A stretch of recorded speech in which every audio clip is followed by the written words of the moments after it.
మీరు పాత తాలిబొట్లు చూడండి, రెండు ఉంటాయిగా లైసెన్స్ పిల్లలు. అందులో ఒక బనుపు లోపలికి ఉంటుంది, ఒక బనుపు పైకి ఉంటుంది.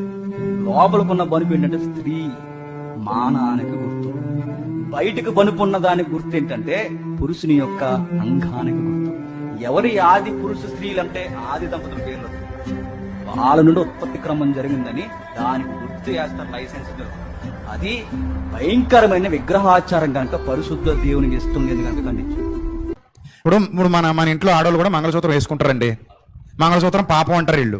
కానీ ఇప్పుడు మంగళసూత్రం కట్టించుకుంటే ఎవరో ఏ పాస్టర్ గారు పెళ్లి చేయరు.